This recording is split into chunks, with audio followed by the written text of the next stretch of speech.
एखादी छोटीशी गोष्ट, कुणीतरी उशिरा येणे, ट्रॅफिकमध्ये गाडी अडकणे, दूध उतू जाणे आणि तुमचा पूर्ण दिवस खराब होतो. तुमचा राग अनावर होतो, तुम्ही ओरडता, तुमचा मूड बिघडतो. आपण आयुष्यातील छोट्या छोट्या गोष्टींवर इतकी ऊर्जा खर्च करतो की जेव्हा खऱ्या मोठ्या अडचणी समोर येतात तेव्हा लढायला ताकदच उरत नाही. काय हो, जर या छोट्या गोष्टी तुम्हाला त्रास देण्यासाठीच बनलेल्या नसतील तर? काय हो, जर आनंद मोठ्या गोष्टी मिळवण्यात नसून छोट्या गोष्टी सोडून देण्यात दडलेला असेल तर? रिचर्ड कार्लसन म्हणतात की आपण सगळे एक मोठी चूक करत आहोत. आपण प्रत्येक डास मारण्यासाठी तोफ वापरतो. त्यांचे पुस्तक don't sweat the small stuff and it's all small stuff हे ती तोफ खाली ठेवून शांतपणे जगायला शिकवणारे मार्गदर्शक आहे. हे पुस्तक आयुष्य सोपे कसे करायचे ते सांगते. प्रकरण 1. छोट्या गोष्टींची टेन्शन घेऊ नका. या पुस्तकाचा मुख्य संदेश हाच आहे की छोट्या गोष्टींवर घाम गाळू नका. खरं तर आयुष्यातील बहुतेक गोष्टी छोट्याच असतात. आपण किरकोळ अडचणींना जीवन मरणाचा प्रश्न बनवतो. उदाहरणार्थ, तुम्ही गाडी चालवत आहात आणि कुणी चुकीच्या बाजूने येऊन तुम्हाला कट मारतो. तुम्हाला खूप राग येतो. तुम्ही हॉर्न वाजवता, ओरडता आणि पुढची 5 मिनिटं त्याचाच विचार करत राहता. तो माणूस पुढे निघून जातो, पण तुम्ही मात्र मनात त्याच्याशी भांडत राहता. 2 सेकंदांच्या घटनेने तुमचा अर्धा तास खराब होतो. रिचर्ड कार्लसन म्हणतात, स्वतःला एक प्रश्न विचारा. आजपासून 1 वर्षानंतर ही गोष्ट मला आठवेल का? 99% वेळा उत्तर असेल नाही. मग जी गोष्ट 1 वर्षानंतर महत्त्वाची नसणार आहे, तिला आजची शांती बिघडवण्याचा अधिकार का द्यायचा? खोल श्वास घ्या आणि ती गोष्ट सोडून द्या. तुमची शांती कोणाच्या चुकीच्या ड्रायव्हिंगपेक्षा खूप मौल्यवान आहे. प्रकरण 2. नेहमी बरोबर असण्याची हट्टीपणा सोडा. आपण किती ऊर्जा मीच बरोबर आहे हे सिद्ध करण्यात वाया घालवतो. हे आपल्या अहंकाराचे खाद्य आहे. पण या जिंकण्यात आपण नातेसंबंध हरवतो. कार्लसन सांगतात, बरोबर असण्यापेक्षा दयाळू असणे निवडा. उदाहरणार्थ, नवरा-बायको एसीचे तापमान 22 की 24 यावर वाद घालत आहेत. छोटी गोष्ट मोठ्या भांडणात बदलते. शेवटी एक जिंकतो, पण खरंच जिंकतो का? त्या छोट्याशा जिंकण्यासाठी घरातील शांतता आणि प्रेम धोक्यात येते. पुढच्या वेळी वाद झाला तर स्वतःला विचारा, मला बरोबर ठरायचं आहे की आनंदी राहायचं आहे? कधीकधी समोरच्याला जिंकू देणं हीच तुमची सर्वात मोठी जिंक असते. प्रकरण 4. अपूर्णतेला स्वीकारा. आपण परिपूर्णतेच्या मागे धावत राहतो. परिपूर्ण शरीर, करिअर, जीवन, पण या धावापळीत आपण जगणंच विसरतो. कार्लसन म्हणतात, जीवन आपत्कालीन स्थिती नाही. थोडी अस्ताव्यस्तता, थोडी अपूर्णता ही जीवनाचा नैसर्गिक भाग आहे. उदाहरणार्थ, तुम्ही घर साफ केलं आणि 10 मिनिटात मुलाने ज्यूस सांडला. तुम्ही ओरडू शकता किंवा हसून म्हणू शकता, हेच तर जीवन आहे, आणि शांतपणे साफ करू शकता. परिपूर्णतेचा आग्रह म्हणजे ताण आणि चिंता. जेव्हा तुम्ही स्वतःला आणि इतरांना अपूर्ण असण्याची मुभा देता, तेव्हा खऱ्या शांतीचा अनुभव येतो. प्रकरण 5. वर्तमानात जगा. आपलं मन भूतकाळात किंवा भविष्यकाळात भटकत राहतं, पण आनंद फक्त आत्तामध्ये असतो. जेवत असाल तर फक्त जेवा, मोबाईलमध्ये हरवू नका. मुलांसोबत असाल तर पूर्ण लक्ष त्यांच्यावर ठेवा. जीवन हा लाखो या क्षणांचा संग्रह आहे. जर तुम्ही प्रत्येक क्षण पूर्णपणे जगायला शिकलात तर तुम्ही आयुष्य जगायला शिकलात. प्रकरण 6. दुसऱ्यांचे वाक्य पूर्ण करू नका. कुणी बोलत असताना आपण अधीर होऊन त्यांचे वाक्य मध्येच पूर्ण करतो.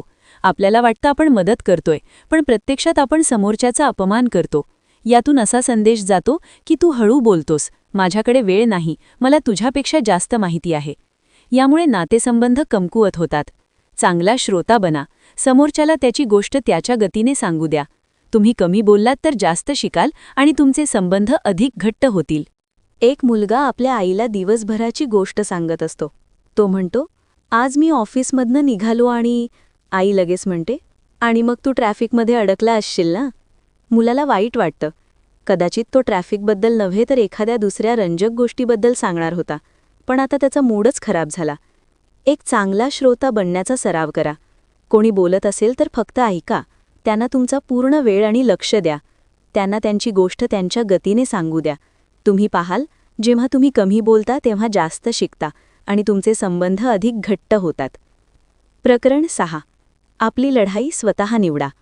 आपली ऊर्जा मर्यादित असते, जशी मोबाईलची बॅटरी, आणि आपण ही मौल्यवान ऊर्जा अनेकदा अशा गोष्टींवर खर्च करतो ज्या मुळातच महत्त्वाच्या नसतात. तुम्हाला प्रत्येक वाद जिंकायची गरज नाही. प्रत्येक चुकीच्या माणसाला सुधारायची गरज नाही. कुठल्या गोष्टीवर ऊर्जा द्यायची आणि कुठली गोष्ट सोडून द्यायची हे शिकणे आवश्यक आहे. आपल्या लढाया शहाणपणाने निवडा. उदाहरणार्थ, सोशल मीडियावर एखाद्या अनोळखी व्यक्तीने तुमच्या राजकीय मतावर वाईट कमेंट केली.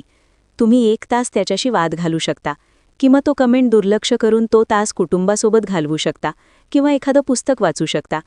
तुमची ऊर्जा कुठे अधिक चांगल्या प्रकारे वापरली गेली? रिचर्ड कार्लसन म्हणतात, आपण ज्या गोष्टींवर भांडतो त्यातील बहुतेक गोष्टी भांडण्यासारख्याच नसतात.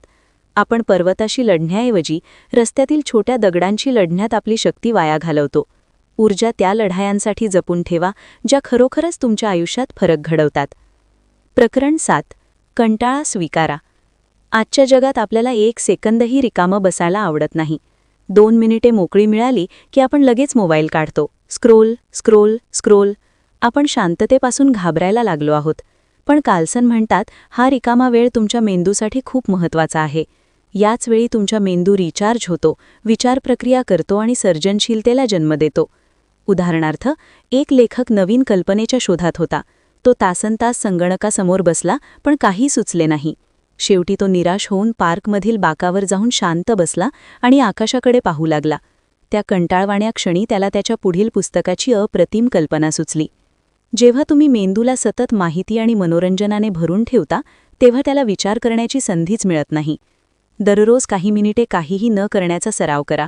मोबाईलशिवाय, टीव्हीशिवाय फक्त बसा आणि श्वासावर लक्ष द्या किंवा खिडकीबाहेर पहा. तुमचे सर्वोत्तम विचार अनेकदा या शांततेतून जन्म घेतात. प्रकरण 8. इतरांना हिरो बनण्याची संधी द्या.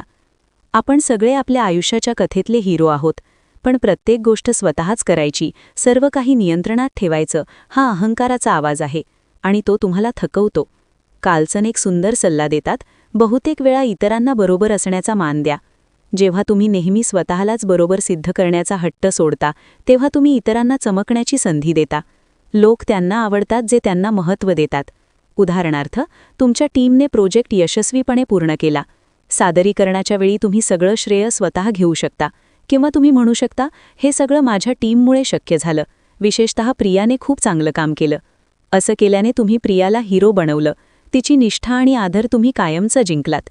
श्रेय देणं शिका, ते तुम्हाला कर्मचाऱ्यापासून खऱ्या अर्थाने नेता बनवतं. प्रकरण 9. एका वेळी एकच काम करा. मल्टीटास्किंग हा मोठा भ्रम आहे. आपल्याला वाटतं आपण एकाच वेळी ईमेलला उत्तर देऊ शकतो, फोनवर बोलू शकतो आणि जेवू शकतो. पण आपला मेंदू एका वेळी फक्त एकाच गोष्टीवर लक्ष केंद्रित करू शकतो. मल्टीटास्किंग करताना मेंदू वेगाने काम बदलत असतो आणि प्रत्येक बदलात ऊर्जा आणि लक्ष कमी होतं. उदाहरणार्थ, घरून काम करणारी एक माई लॅपटॉपवर काम करत आहे आणि त्याच वेळी मुलाकडेही लक्ष देत आहे. परिणाम, कामात चुका होतात आणि मुलालाही पूर्ण लक्ष मिळत नाही. जर ती 1 तास पूर्ण लक्ष देऊन काम करेल आणि मग अर्धा तास पूर्ण लक्ष देऊन मुलासोबत खेळेल, दोघेही जास्त आनंदी राहतील. एका वेळी एकच काम करा. जे काही करत आहात त्यात 100% लक्ष द्या. तुमच्या कामाची गुणवत्ता आणि आयुष्याची गुणवत्ता दोन्ही सुधारतील. प्रकरण 10. आजपासून 100 वर्षांनी ही एक प्रभावी मानसिक कसरत आहे. जेव्हा एखाद्या छोट्या गोष्टीमुळे तुम्ही खूप त्रस्त होता, तेव्हा स्वतःला विचारा, आजपासून 100 वर्षांनी या गोष्टीचा काही फरक पडेल का? न मिळालेली पदोन्नती, जोडीदाराशी झालेला वाद, गाडीवरील ओरखडणं, 100 वर्षांनी हे सगळं विसरलं जाईल. उदाहरणार्थ, तुम्ही प्रेझेंटेशन देणार आहात आणि खूप घाबरलेले आहात. स्वतःला विचारा, 100 वर्षांनी कोणाला आठवेल का की तुमचं प्रेझेंटेशन कसं होतं? नाही. ही जाणीव तुमची चिंता अगदी नष्ट करते. ती तुम्हाला आठवण करून देते की जीवन मर्यादित आहे. ते छोट्या चिंतांमध्ये वाया घालवू नका. प्रेम, आनंद आणि शिकणं यावर लक्ष केंद्रित करा. प्रकरण 11. आपल्या अंतःकरणाचा आवाज ऐका. आपल्या आत एक शांत, मंद आवाज असतो. अंतर्प्रेरणा, अंतःकरण, गट फिलिंग. तो आपल्याला काय योग्य आणि काय अयोग्य ते सांगतो. पण बाहेरच्या जगाच्या गोंधळात आपण तो ऐकणंच विसरलो आहोत. आपण निर्णय फक्त लॉजिक, डेटा आणि इतरांच्या मतांवर घेतो. ते महत्त्वाचे आहे, पण आपल्या अंतर्गत आवाजावरही विश्वास ठेवायला हवा. तो अनेकदा ते सत्य ओळखतो जे आपला तर्कशुद्ध मेंदू पाहू शकत नाही.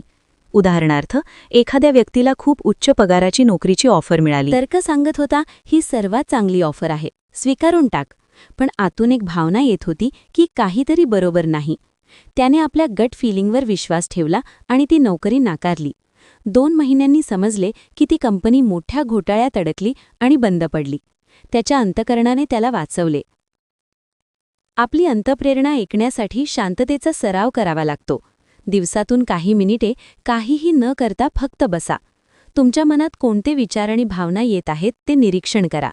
सुरुवातीला कठीण वाटेल, पण हळूहळू तो आतला आवाज अधिक स्पष्ट होईल.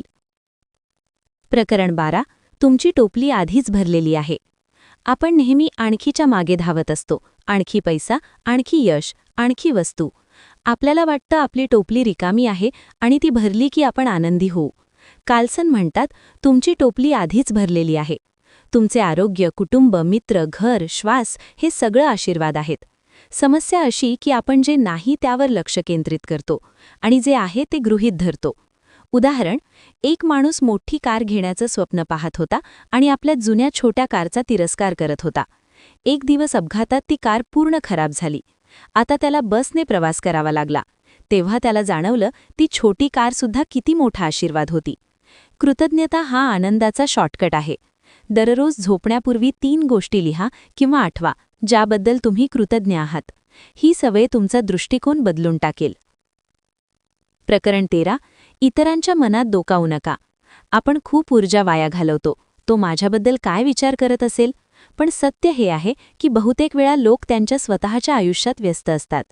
उदाहरण, तुम्ही बॉसला गुड मॉर्निंग म्हणता आणि तो उत्तर देत नाही. तुमचा मेंदू लगेच कथा तयार करतो, तो माझ्यावर नाराज आहे. पण कदाचित त्याने इयरफोन लावले असतील. लोकांच्या कृतींना वैयक्तिक समजू नका. जर शंका असेल तर थेट विचारा. मनात कथा तयार करू नका. प्रकरण 14. कधीकधी साधे आणि शांत बना. नेहमीच प्रत्येक विषयावर जोरदार मत असण्याची गरज नाही. कधीकधी शांत राहणे आणि ऐकणे हेच शहाणपण असते. उदाहरण, कुटुंबियांच्या जेवणात राजकारणावर वाद सुरू होतो. तुम्ही त्यात उडी मारू शकता किंवा हसून विषय बदलू शकता. अरे, आज जेवण किती छान झालंय.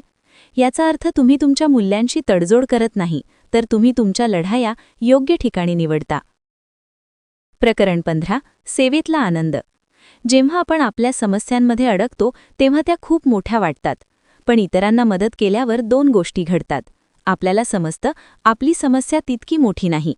इतरांना मदत केल्याने एक खोल आनंद मिळतो, ज्याला हेल्पर्स हाय म्हणतात. उदाहरण, ब्रेकअपनंतर एक मुलगी खूप दुःखी होती. ती एका NGOमध्ये मुलांना शिकवू लागली. त्यांच्या हसऱ्या चेहऱ्यांनी तिचं आयुष्य बदललं. सेवा म्हणजे आत्मदयेवरचा सर्वोत्तम उपाय.